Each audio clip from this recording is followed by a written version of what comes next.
Hey guys, it's Tim Miller. I'm back with my partner in crime, Sam Stein. And here's the thing, JD Vance did another one of these bro podcasts. I mean, the man has done more podcasts than anybody besides me in the entire world. I It's think it's just close. unbelievable how many, where does he find the day to do all these podcasts?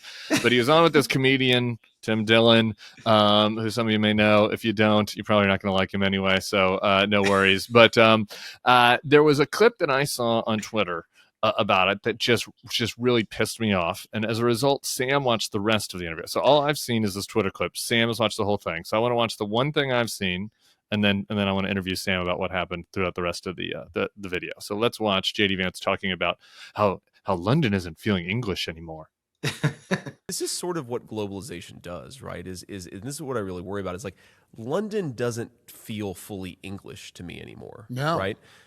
New York, of course, is the classic American city. Yeah. Over time, I think New York will start to feel less American. Yeah. Everything becomes flattened and becomes the same. Yeah. And like real diversity actually Right.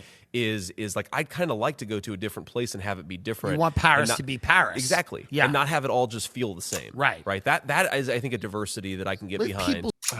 Paris isn't Paris anymore. This fucking college dorm room level shit, I just can't stand. Just a couple of things I have to get off my chest.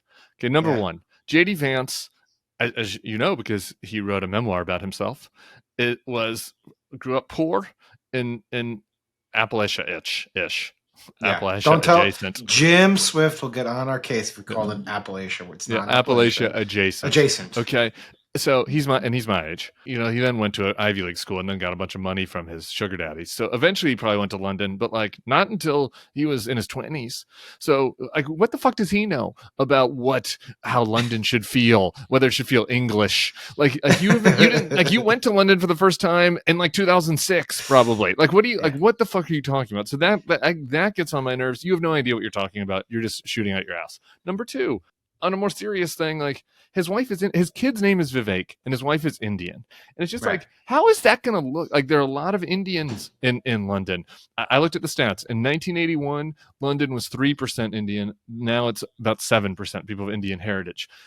So there's some people out there that are racist, nativist, that would say that is part of the problem. That's why London doesn't feel like London anymore. We're up to 7% now of the Indian population. So I'd like to hear a little follow up from JD on that. On who exactly is he talking about? Like what about London doesn't feel like what you imagine should be English? What the London was like during the era of the Crown? You know. Well, it does kind of remind me, like, my brother did this. I kind of did this too, where you go on like your first trip abroad, you backpack, and you got the Eurail pass, and you come back and you talk to your friends. You feel like you know everything about the country. Like, oh man, you guys got to check out this place, Paris. Oh, so the food, so good. I stopped in a small town. I was in Bologna for 12 hours. Yeah. And I know everybody goes to Rome, but you got to do Bologna. Gotta do Bologna. That's a real hidden gem. Oh, and they had this cheese. Oh my God, so good. Anyways, he doesn't know shit. Obviously, he doesn't know shit. But like the thing is, and we wrote about this recently, like progress is something you have to fear. Like modernity is something you have to fear. Assimilation is something you have to fear. It's just like nothing. Romanticizing the past as if it was some sort of hidden gem that we've lost really is wild. I mean, honestly, I've been to London once. It happened to be, 2 months ago. It was awesome. Great city. Like fucking awesome city. I don't give a shit like if it's different from 30 years ago. It's a good city. Like just get over it. But that drove me nuts. I'm happy you touched on that. And I do agree with you. I think it's like kind of wild that he's got this his own family structure is about sort of assimilation. He's living the story of like, actually no, we can be from different places and live together. And yet his whole ethos is no, we need to go back to a time when we were completely separated and each city had its own distinct cultural feel as if it's like, the golden age. It wasn't even the golden age. The whole thing is like, This was also is true in any time in history. It's such a banal observation. It's like if you brought somebody from 1850 in a time machine to now who lived in New York, they would say New York sure doesn't feel like New York anymore because New York's very fucking different from it was in 1850. Cars? Yeah, it's just like what? And it's like, oh, New York is going to get globalized. Is gonna get globalized? It's fucking New York City. There's Little Italy. There's people from everywhere. There's Ellis Island. It's Statue. Like. Anyway, it's just it enrages me. It enrages. Yeah, but you didn't even watch the whole interview. I didn't. You did. So play me some other snippet. clips. Play me some other clips. You're up next. Which one do you want to pick next? Well, I picked 2 clips so I'll just go through what he said, and then we'll just end with the 2 clips because they're about the same part. But like he's going through this whole thing. First of all, I Control F'd the transcript for the word fundamentally. Yeah. 7 times in this interview. He loves that word, fundamentally. Or fundamentally. How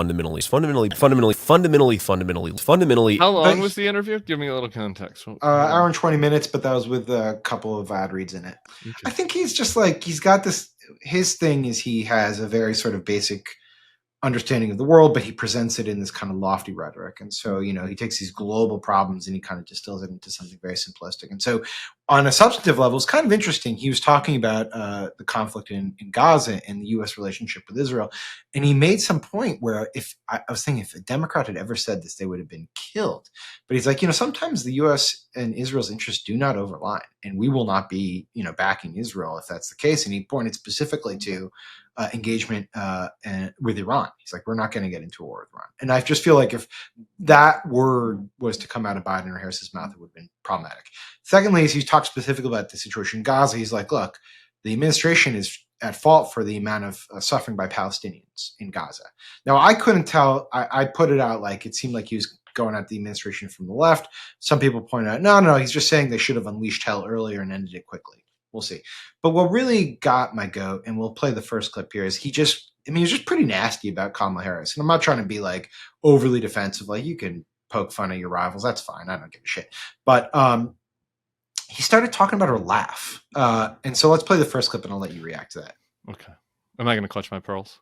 You might. What it is about Kamala Harris is like the very fraudulent laugh that I find so off-putting. Yeah. And it's like the laugh of somebody who just made you really uncomfortable. Yeah. But then tries to overcorrect by saying, "Oh, I'm just going to laugh at it." Yes. And then that's somehow going to make it better that I just stepped on your foot or like ran into your car. Yes. Right? That's like the laugh of the Kamala Harris. I feel about JD Vance's voice, how he feels about Kamala's laugh, which is why I can't be that offended. I found his voice very off-putting.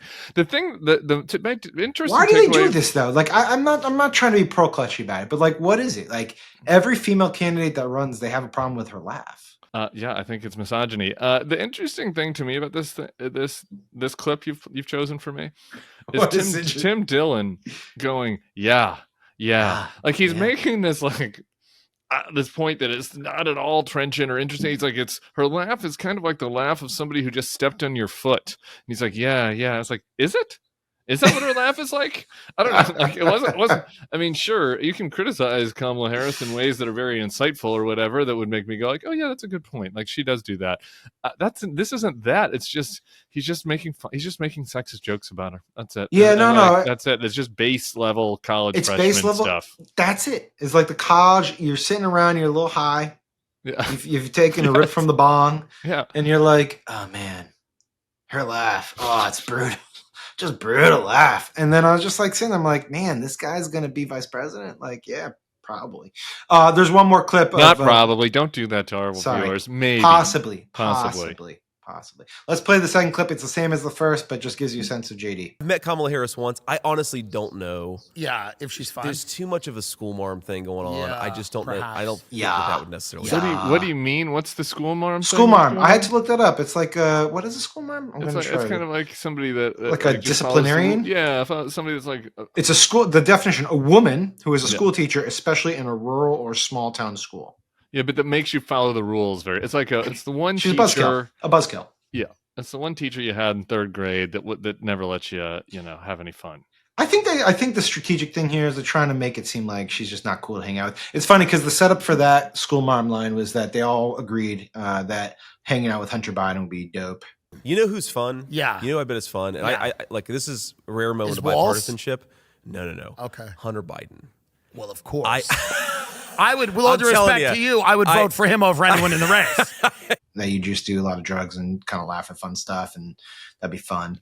Hunter now is like the cool guy for them. Can I tell you the weirdest thing about all this? Or it's actually not weird.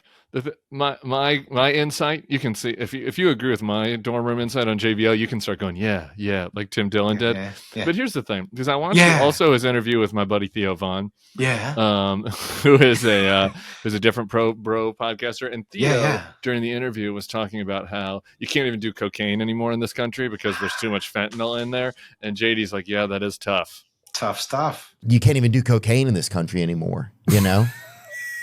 And that seems like a crazy thing to say. And don't say that. Don't say that. But I said it. But yeah. But don't say that anymore. I'm going to steal that line. And he's like trying to play it cool, you know, with him. And he's like, oh, I'd like to hang out with Hunter Biden. And oh, yeah, it is too bad you can't do cocaine anymore. And oh, she's such a buzzkill. She's such a. And it's like, JD hasn't done cocaine. You don't think like, so? JD's not cool. Can we pull up a picture? We're going to pull up a picture of JD Vance in high school. And it actually makes you sad. It actually makes you sad. We're going to put it on screen, Jamie. No. It does. Because he was a fucking huge nerd. And you almost feel bad for him. You just look at the picture of him in high school and you're like, that guy didn't get invited to any parties. He was embarrassed to go into the lunchroom. And he had trauma in his life. And so I would actually feel bad for him if he translated that trauma into having empathy for other people. But instead, he's decided that at age 40, when he's about to potentially be the vice president, that he's going to like pretend like he's in with the cool bros like Theo Vaughn now. And I'm just like ripping blow and doing hookers. And it's just like, that'd be cool. And it's like, that isn't you. That wasn't you. You were a fucking huge nerd that went to Yale. Like, that's you. And so like the whole thing is so phony. I do think, I'm not trying to over psychoanalyze, but to be frank, like he did it to her, so I feel like I can do it to him. Sure. There is something to it where it's just like this sort of outcast who never really had acceptance, constantly searching for it, obviously had some deep family issues, who now has acceptance and like really just kind of wants to seem like he kind of fits in and is cool and can hang. And this whole bro podcast thing really does kind of play into it. It's like they go into these discussions and they're just talking to each other about how cool they are. And but he's right, like you can't get good cocaine anymore. The fentanyl, that's all fucking it up. It's just fucking it up. It's a real problem. And I just think you got to, if anyone wanted to run on that platform, you have the fentanyl strips. Be careful out there. If you're watching, get yourself fentanyl strips. You got to be careful these days. Absolutely. Theo was right about that. JD's a phony. All right, that's it. Sam, thank you for watching that. So I didn't have to. Usually I'm the one watching things, so other people don't have to. And so I appreciate you taking that load off of my shoulder. Absolutely. And we'll be back here all week, guys. Just constant wall-to-wall coverage. Make sure you subscribe to the feed. Tell your friends about the Bulwark. We'll see you all soon.